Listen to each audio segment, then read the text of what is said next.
Desde abajo se defiende a todo mundo. Radio Jornalera, donde tu voz encuentra un eco amplificado, donde tus derechos salen a la luz y disipan el miedo, donde tus aportes a la sociedad se evidencian, donde se reconoce que tus luchas reivindican derechos para todas y todos. Radio Jornalera destaca a la gente humilde que pelea por sus derechos a pesar de sus circunstancias de despojo y marginación.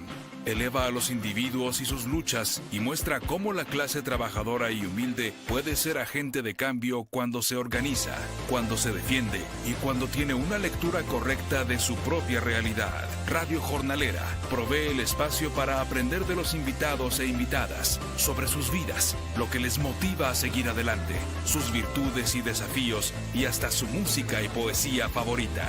Radio Jornalera recalca el trabajo de activistas, organizadores, educadores y algunas celebridades, sus causas, sus campañas, sus estrategias, sus tácticas y los reveses más duros en el perenne quehacer de formar líderes para hacer el mundo más justo, más humano, más inclusivo. Para cambiar el mundo, primero hay que conocer a las personas que sobreviven las injusticias y políticas públicas groseras. Hay que apoyar y solidarizarse con sus luchas, porque desde abajo se defiende a todo mundo.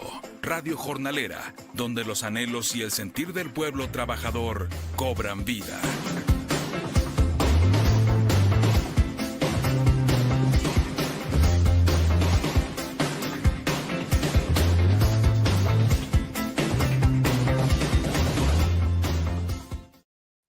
Hola a todos y todas y todes. Muchas gracias por conectarse otra vez más acá en su programa Desde el Sur a través de Radio Jornalera, la radio del pueblo y para el pueblo. Y también este programa se va a estar transmitiendo hasta Bridgeton, New Jersey, en el sur de Nueva Jersey, en Radio Cata en frecuencia modulada. Solo les mandamos un saludo fuerte a toda la gente que se está conectando el día de hoy acá en este su programa Desde el Sur. Hoy vamos a estar conversando con una profesora y antropóloga, Marol Sayeb Jami. Vamos a conversar con ella sobre diferentes temas, específicamente sobre las tácticas que se usan en el equipo de respuesta rápida, también cómo fue posible pasar una resolución para proteger que se llama el Immigrants Trust Act en Princeton, Nueva Jersey, y también un poquito de cómo hacen algunos equipos de respuesta rápida allá en California, que también ha estado las cosas pasando y duras. Sin embargo, antes de empezar esta entrevista, nomás mandar un mensaje a toda la gente de un poquito lo que está pasando también con la migra. La migra está llegando a diferentes espacios.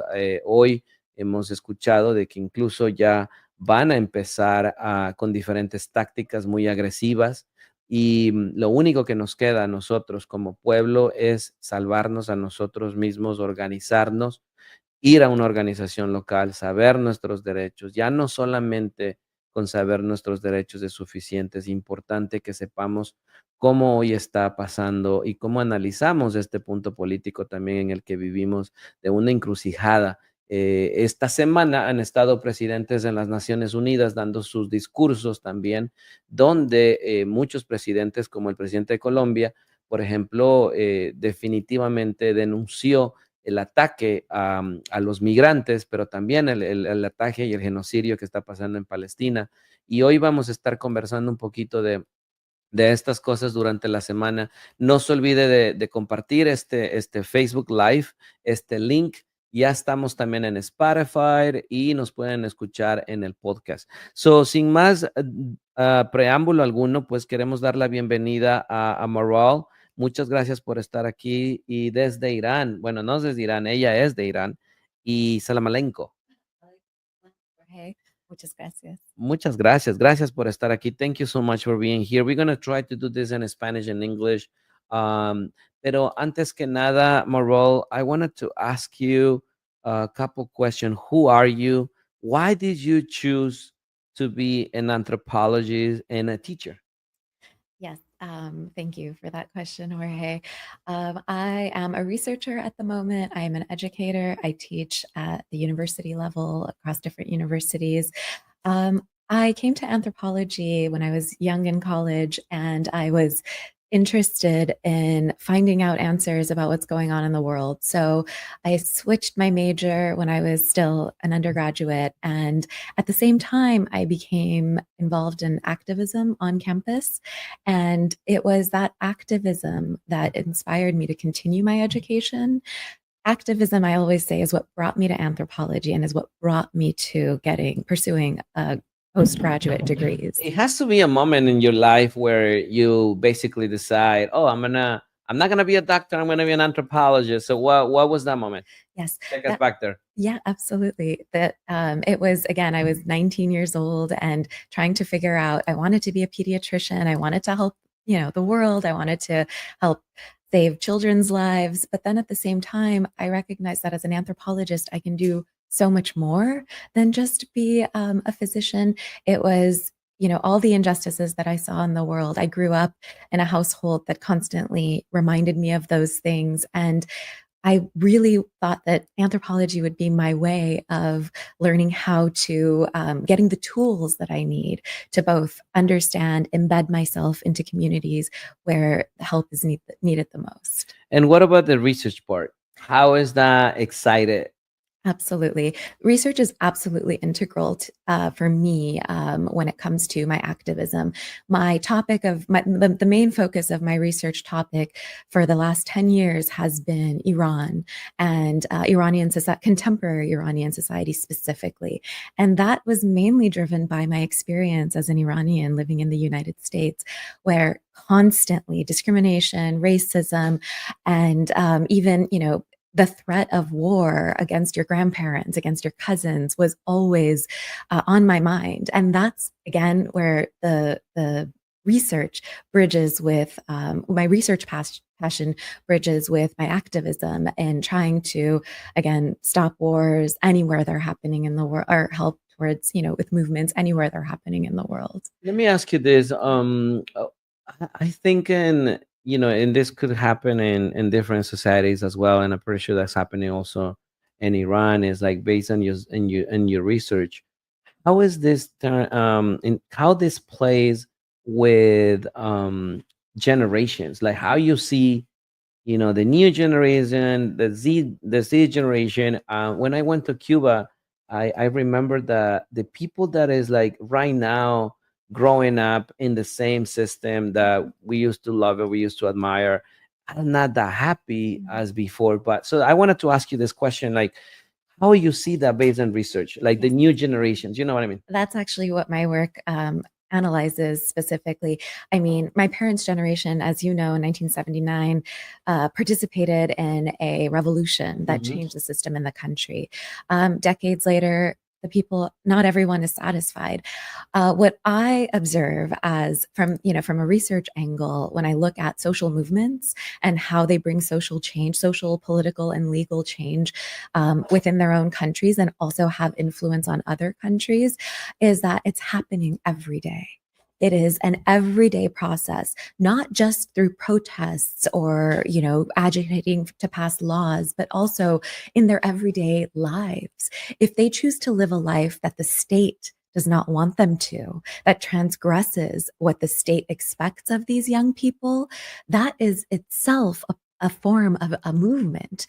Individuals engaging in everyday practices. It could be as easy as, the kind of intimate partner relationship you're going to have.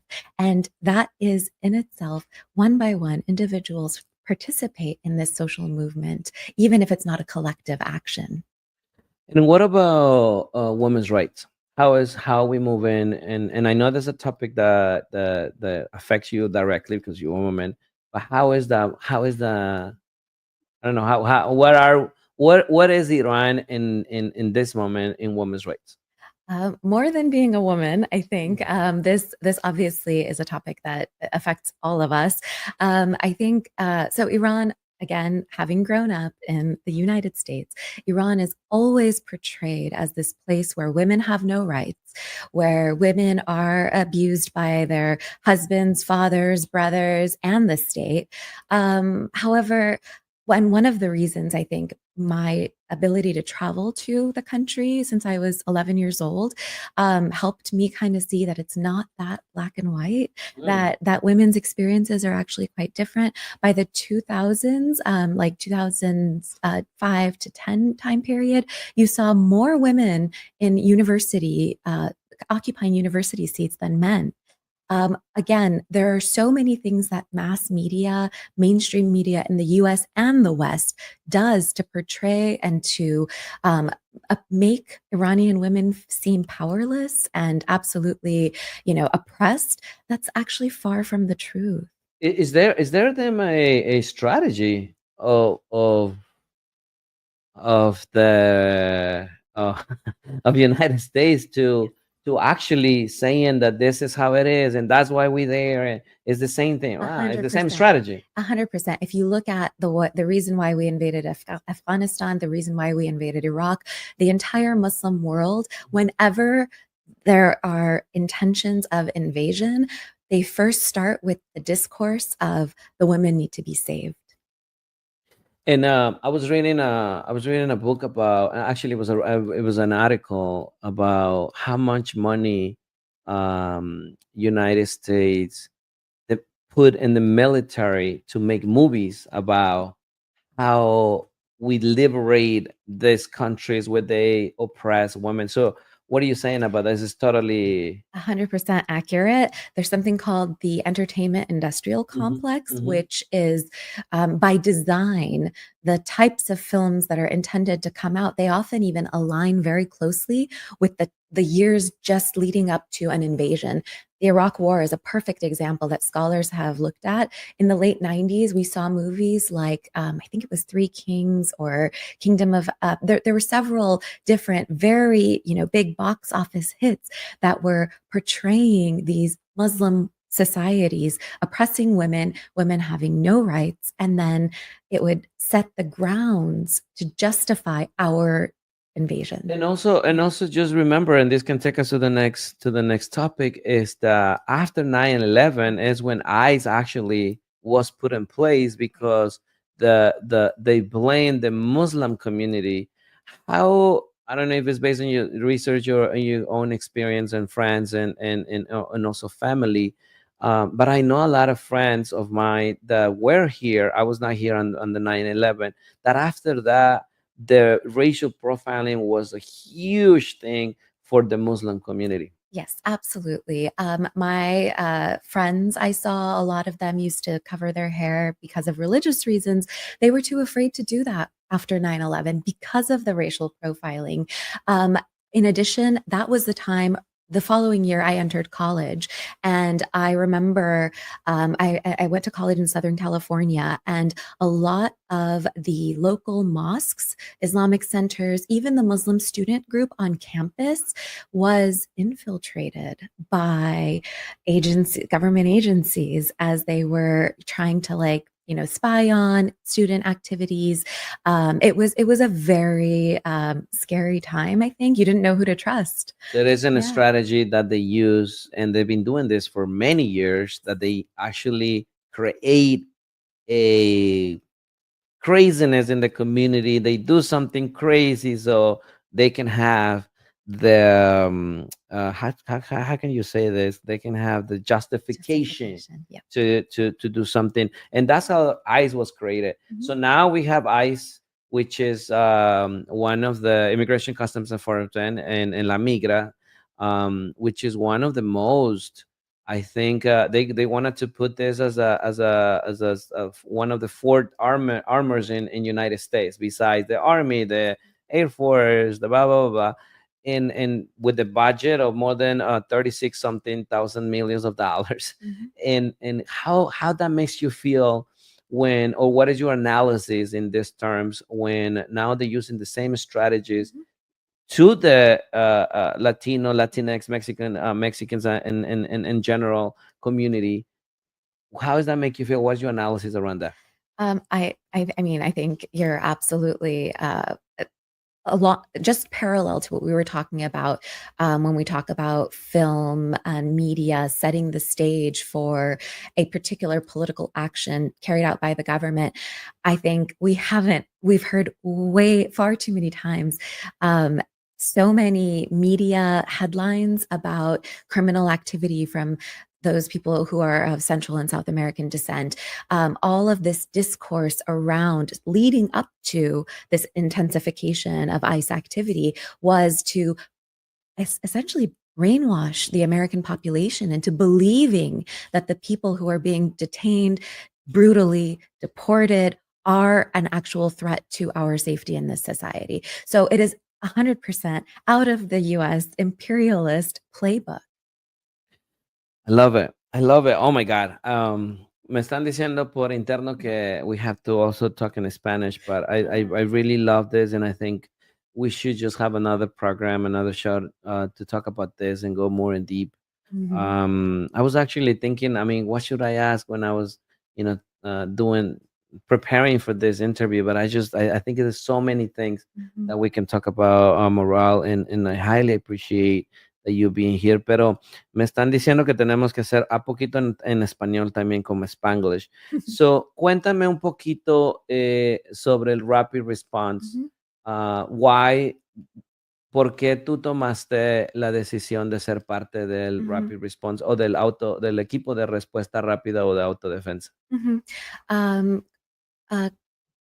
Creo que fue 2 o 3 meses pasado cuando yo oí que unas personas estaban detenidos en Princeton, donde yo vivo y donde yo trabajo. Y no pude comprender por qué. Cuando nosotros estamos aquí, ¿cómo es posible? Y por eso recuerdo el día que cuando las personas que controlan el equipo de respuesta rápida nos preguntaron, yo dije, yo voy a ser un voluntario. And why would you say this is key in this moment? Why, when from where we can just be laying down, go to the gym, have fun, go to do yoga? Why more people is actually getting up and saying, no, I'm not gonna accept this, and putting it in social media? Why? I mean, I think the injustice, the magnitude or the gravity of the injustice is so apparent when families are being torn apart. I don't think anyone with half a conscience can tolerate that. I think one of the reasons why rapid response teams and activism is so critical is because our neighbors are living in fear. More than, I mean, not everyone who is undocumented is getting detained, but everyone who's undocumented is terrified of leaving their homes, and no one deserves to live that way. We have an ITA that is supposedly passed and statewide, but Resistencia was part of the ones who actually pushed to pass a Immigration Trust Resolution Act locally. Why? And I saw you in a lot of those meetings. Why it was like so critical for you as a professional, as a researcher to actually see this happen? Absolutely. And then you have the other world that you love, which is like having people doing activism, but also like as a researcher, while you were there putting your efforts to get this passed. Absolutely. Again, I started by saying that my activism is what brought me to academia. And I think the ITA resolution was the opportunity for me to practice what I preach in the classroom. It coincided with the time I was teaching a course called Human Rights Law. And I was teaching a bunch of 20-year-olds, 21-year-olds about why so many atrocities and blatant human rights violations are occurring when, we live in a world where we have the United Nations and other, types of, and laws that are supposed to protect certain vulnerable individuals. The due process. The due process. Exactly. I mean, and at the same time, in my own community, the human rights violations of so many of my neighbors are occurring. So their rights are being violated. And participating, contributing to, I should say, the big movement that Resistencia en Acción initiated that helped get the ITA resolution passed felt like a duty. Why? Again, I can't be a hypocrite. If I teach these students that we have to, on the one hand, we criticize the structures because we can't be, we can't put our rose glasses on and think that, oh, everything's going to be fantastic. Those at the top and positions of power are going to listen to us finally. But at the same time, I also preach that local community activism can bring about small changes. So being coherent and also bring the books to the action is a key, and especially in these moments when we have fascism in next door and with our neighbors also. There is not just the IT. What was your epic moment on the ITA? Tell me, what was something when you were saying like, oh my God, this actually, when I say this in books and when I read this in books and what was that epic moment that it was like, oh my God, this is it? I'd have to say, it really, gosh, that's a tough, there are many moments, I should say. Two things that stick out to me. One was when I was going up there and, testifying and speaking before the Princeton City Council, we also had individuals who are undocumented and who are the impacted community, directly impacted community. For me, that was, the most blatant example of why I need to be doing what I'm doing. If this person has, is willing to come in a very public space and speak to their experiences, I need to be doing so much more. Oh, beautiful, beautiful. I heard that you also were able to be part or like get to know the Unión del Barrio in California. You're from LA. Yes. So how was that? How was that experience? Yes, I spent my first 31 years of my life in LA, growing up in various neighborhoods. And when I went to visit my parents in California, I saw that Unión del Barrio was holding a coalition rapid response training. I got to go and talk to people. It was like a room full of maybe like 100 folks on a Saturday morning. They put together a very nice slideshow presentation and answered a ton of questions from so many people from multiple towns and neighborhoods throughout like greater LA. And seeing that to me, gave me a little bit of perspective, like what the long term can look like for us over here in New Jersey. The way that they've been able to unite over 80 organizations under this coalitional defense, coalition for the defense of the community, is autodefensa, they call it. That's right. Yeah. It's incredible. And that, I saw people from like my neighborhood who were asking questions and how so many individuals, neighborhood by neighborhood, have been mobilized and feel responsible. That to me, was a great sign. So one of my favorite authors you usually say that it doesn't matter how you do it doesn't matter when you do it, it matters when you do it. And that's a revolution when you actually make something happen. And we're doing the same thing in New Jersey on a different scale, but we do have, it was the first time ever in New Jersey that I had seen organizations working together and the rapid response. We have more lines, we have like 2, 3, 4 lines, because also New Jersey is different. But I think these are the moments where we actually need to get and to come together. What will be one of the message for those people that are doing rapid response at this moment? What would you say to them? Keep doing what you're doing and recruit everyone. Is it working? Oh, 100%. And I to speak to the goals of rapid response, I think one of the things is I always remind myself and others who do it with me is that on the one hand, yes, it is working. It's absolutely effective in, if we show up to a car where ICE officials are in it, we've managed to get them to leave when they're there to like prey on an individual and potentially detain them.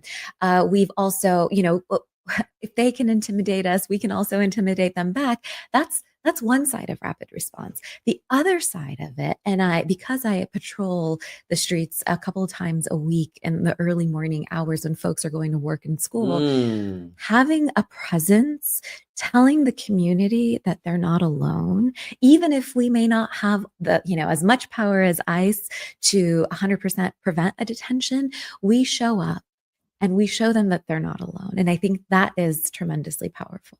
And the other thing is that that's send a message to the community that believes that the only ones who can protect us is the police. That's send a message when you see someone with the red vest, Exactly. and then you just say, "Wow, that person is someone that can protect me, or is part of my community." You know. Yes, exactly. It definitely, the visibility that we have with our red vests, standing on corners while folks are walking to work or walking their kids to the bus stop. I think that kind of visibility and being able to just talk to someone who's not, strapped with lethal weapons is actually very comforting. What would you? So we have to wrap it up. What would you say to people that is out there and they still believing the ICE is arresting criminals, and the people that are still thinking that this is the right way to do it? What would you say to them? 100%. The facts on the ground show otherwise.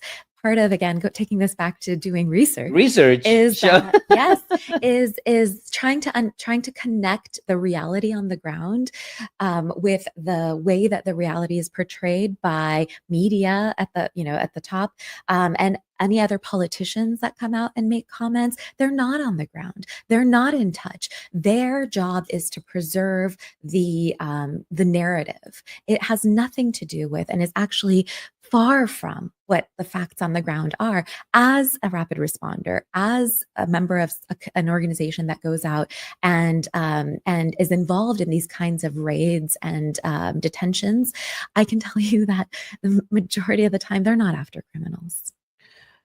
I think I don't know if I should said this, but not majority of the time, but like I feel like it's just I saw a video yesterday. I don't know if you saw it on 26 Federal Plaza.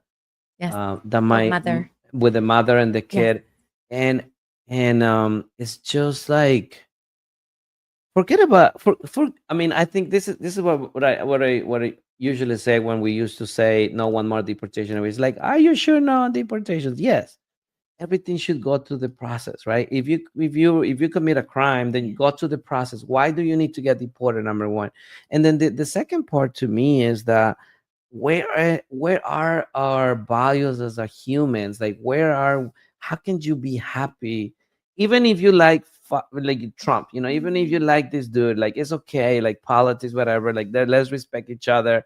But we are losing, and is one of the president from Uruguay, Mujica. He used to say, "We are losing the humanity." Mhm. Where can you say there is not a genocide like? How can you even justify it? Mhm. And that to me is just blowing my mind, Moral. And I wanted to just get to these questions because in our program we usually ask these questions, and you can answer with one or two words, but what would it be if you have the power to create a universal law? Mm. What this will be? Uh, Un mundo sin fronteras. War without a war without borders. So Mhm. what would that be? Like no borders, That would be, yeah, absolutely. everybody can cross. You Borders know, are you know that in yeah. Mexico, when I went to the border, people used to tell me, the great grandparents, that they used to just cross the border to buy whiskey and come back. And I mean, as a scholar of the Middle East specifically, I can tell you all throughout the Middle East, the borders are absolutely artificially post World War I, carving up by the United States and the UK. Those borders don't make sense. I've studied Iran extensively. The border between Iran and Iraq, which was at war for 8 years, don't make sense. But That's it. Iraq should be much better after USA was there, no? My dad was telling me a story that he went to Peru, which is the border with Ecuador, and he just crossed it without nothing to Aguas Blancas, I think is there. The other question is, if you would have a magic stick, one magic stick, and then you have the power to change one thing in the world, what that will be. Resources, a I redistribution. thought you were going to say research. No. I mean, I wish I would do research. But no, a redistribution of resources. Because if we have a redistribution of resources, there's no more profit off of. So you want to take money out of the rich? Absolutely. And put it to the poor. Absolutely. But the poor are poor because they want to be poor. No, that's not how it works. Maybe you believe that, Jorge. No, I'm being sarcastic. Yeah, I know. I don't believe that, actually. Let me ask you this other one that is like, tell me someone that you admire that is not your mom or dad or family members, because we have those answers. No. I grew up admiring Malcolm X. I was in 3rd or 4th grade and I did a book biography report on him. I think so. Maybe my activist brain started growing much younger than college. Now that I'm saying it, I admired him. Every chance I got to do a biography of someone, 7th grade, I wrote an essay about him. My personal statement to get into a high school program was like, if you could meet one person, dead or alive, mine was Malcolm X. Wow. And I wrote a whole essay about it. And for me, he symbolizes a struggle without compromise. Interesting. And usually that's how the struggle is, right? Like how you portray yourself. You have organizations that are more like Martin Luther King, more like Gandhi, and the other ones more like Malcolm X, and the other ones like that. I like him a lot too. What would be the message? And then if you can please do it to the camera. I don't know. I think this is number 1, but what will be the message for the young kids, young generations that are out there, not knowing what to do, and also especially to those kids that are the kids of the undocumented community that they were born here and they don't know what to do, and why is this happened to their parents, and probably they're also I saw this video the other day that a kid didn't went to school and went to he was a son of a street vendor, and he went to sell the things to help the tamales to have their mom, and because she was scared, and he didn't went to school. What will be your message for those kids? I'm sorry that you live in a world that by design has created the circumstances that we're all facing today. You're not alone, and your community is here. We are trying, we are fighting to try, at least as little as we can, balance the very uneven cards that you were dealt by design. Again, I say that. Thank you so much. Muchísimas gracias por conectarse a este programa desde el sur. Thank you for tuning in, and please keep us in your list. Put us as your favorite ones, and don't forget to also share this link.